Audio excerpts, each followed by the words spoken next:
Hey everyone, before we dive into this wild story, please hit that subscribe button to join my channel for more epic tales like this one. 10 years of grinding, saving every dime for a dream home, and my parents swiped all 2.3 million of it. They pulled it off on my 30th birthday while I was juggling my second job, using fake papers and my stolen identity. What they didn't know was that I'd spent 3 years orchestrating a perfect trap for this exact moment. Every cent, every record, every step was part of a plan I'd laid out just for them. If you've ever been stabbed in the back by the people meant to have your back, this one's for you. Smash that like button if you're all about justice, and stick around because what I did to flip the script on them will make you rethink family ties forever. It was 2:47 p.m. on a Tuesday when the notification hit. I was at the pharmacy, walking an elderly customer through his meds when my phone vibrated. A withdrawal of $2,340,000 had just cleared. My heart froze. The counter seemed to tilt under me. The customer's voice, asking about his blood pressure pills, faded like it was underwater. I bolted, leaving everything behind. The 40-minute bus ride home dragged like a bad dream, time crawling as I frantically refreshed my banking app, praying it was a glitch. But no, my account was at zero. A decade of sacrifice, living like a pauper while my family used me as their cash machine, gone in a flash. I stormed into the house where my mom, Joyce, and dad, Adam, were lounging in the living room, sipping coffee like it was just another day. Mom barely glanced up from her phone. Dad, with that smug calm he always wore before dropping a bomb, kept flipping through his newspaper. "Where's my money?" I demanded, my voice breaking despite trying to hold it together. Dad folded his paper with slow, deliberate motions, just like when I was a kid begging for something he'd already decided to refuse. Then he let out a laugh, not a warm one, but the kind that screams they thought they'd outsmarted me. "Thanks for being so trusting, Helen," he said, avoiding my eyes. "Your money's securing Lauren's future now." Mom finally looked up, her eyes glinting with cold smugness. "A girl like you would have just squandered it. You don't have the sense to handle that kind of cash." That's when I started laughing, not because it was funny, but because they had no clue what they'd just walked into. Their faces twisted in confusion, exchanging wary glances. "Have I lost it?" Mom asked. "Did you pull from the wrong account?" I said, barely able to speak through my laughter. Dad's face went pale. "What do you mean?" he stammered. "That account you drained? That was the decoy. The one I set up just for this. Let me rewind 10 years to when this whole revenge plan kicked off. At 20, I landed my first gig at Morrison's Pharmacy, pulling in $800 a month. Not much, but it was mine, or so I thought. My parents hit me with their so-called family contribution system, demanding 80% of my paycheck. That left me with $360 a month for food, bus fare, clothes, everything. Meanwhile, Lauren, my sister, never lifted a finger. Joyce and Adam shelled out for her private school, her car, her designer wardrobe. She was their golden girl, untouchable. I dragged myself out of bed at 5 a.m., catch 2 buses, work all day dealing with grumpy customers, and get home at 10 p.m., exhausted and broke. But I had a secret plan. I took a second job, weekend shifts at Romano's restaurant, telling my parents it was just extra pharmacy hours. While Joyce posted pics of Lauren's shopping sprees on Instagram, I funneled that extra $500 a month into a hidden account they'd never find. For 5 years, I lived like a shadow. No new clothes unless something was literally in tatters. Packed lunches, usually just a sandwich and an apple. No movies, no dates, no nights out. Lauren was throwing pool parties and jetting off for spring break, while I counted coins for the bus. At 25, I got promoted to assistant manager, boosting my salary to $4,500 a month. Joyce and Adam upped my contribution to $3,600, claiming it was only fair. What they didn't know was I'd started freelance bookkeeping on the side, pulling in another $3,000 a month that went straight to my secret stash. I was scraping by on $900 a month while secretly banking over $3,000. Then, at 27, everything shifted. While helping Joyce with tax papers, I stumbled across something chilling. Copies of my bank statements, my social security card, my birth certificate, stuff from when I was a minor. They'd been tracking my finances for years. My Aunt Christina let slip their real plan. They wanted my savings to fund Lauren's private medical school, 6 years at $15,000 a semester, needing at least $1.8 million. I could have confronted them, moved my money, cut them off. But I chose something sharper, more crushing.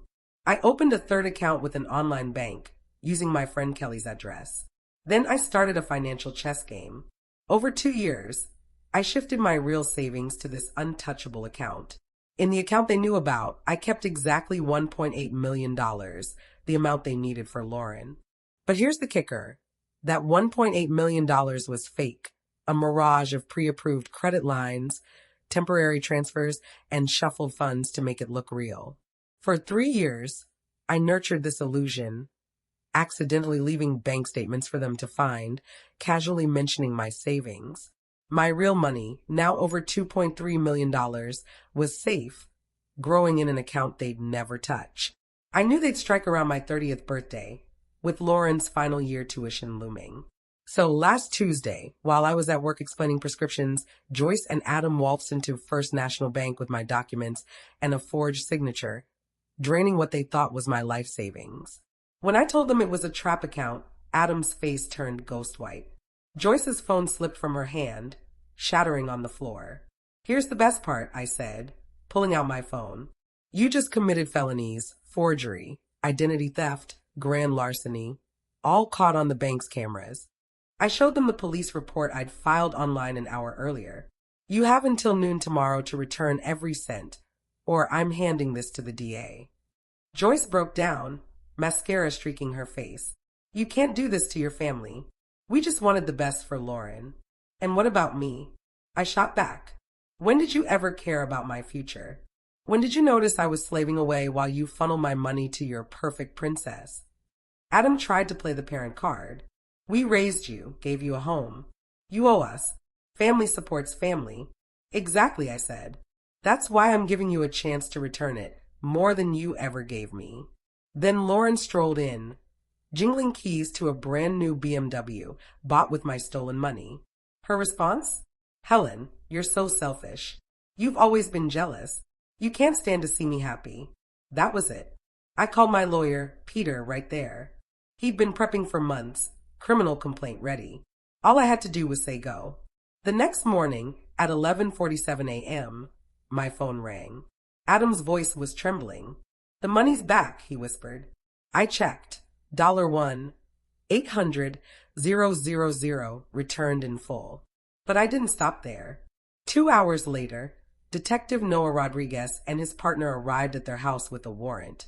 The neighborhood watched as Joyce and Adam were cuffed and led away. Lauren had to return the BMW. The loan was tied to stolen funds. Joyce and Adam drained their retirement accounts and sold their vacation home to cover legal fees. The local paper ran the headline, "Couple arrested for stealing daughter's life savings." Their country club buddies saw it. Their coworkers saw it. Lauren's medical school saw it. I took my real $2.3 million and bought my dream house, cash, no mortgage, no strings. A gorgeous 3-bedroom colonial in the best part of town, 15 minutes from them, but a world apart. I moved out that day, taking only my clothes, leaving behind anything tied to that life, that family, that version of me who let people trample her. Joyce and Adam tried reaching out, calls, texts, emails, even through relatives, begging to work it out as a family. They claimed they were sorry, that they'd made mistakes, that family forgives. I blocked them all, changed my number, and transferred my job to Portland. I started fresh. 3 months later, I wake up in my own home. My name's on the deed. My rules run the house. My piece fills every space. No one takes my money, demands my time, or treats me like a doormat. Through Christina, I heard Lauren dropped out of medical school, unable to afford it without Joyce and Adam's support, now eaten up by legal fees and restitution. Their mortgaged house is in foreclosure, their debts piling high. People ask if I miss them, if I went too far.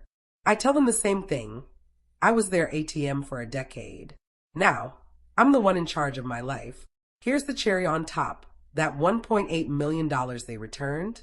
I donated it all to a scholarship fund for low-income students. The money they stole wasn't going to buy my freedom. My real savings, earned through years of sweat, did that. Freedom, my friends, is worth everything. 3 months later, I'm proof that the best revenge isn't just settling the score, it's soaring past it. While Joyce and Adam drown in legal bills and Lauren works retail to afford community college, I'm building the life I always wanted. Those 10 years of sacrifice weren't lost. They were my ticket to this moment, this freedom, this peace. Every morning in my house, I think of the girl who counted bus fare, wondering if this day would come. She wouldn't recognize the woman I am now. Strong enough to wait 3 years for justice, clever enough to turn their greed into their downfall, free enough to walk away from people who never earned my loyalty. If this story hit you hard, smash that like button and subscribe for more jaw-dropping revenge tales. Drop a comment.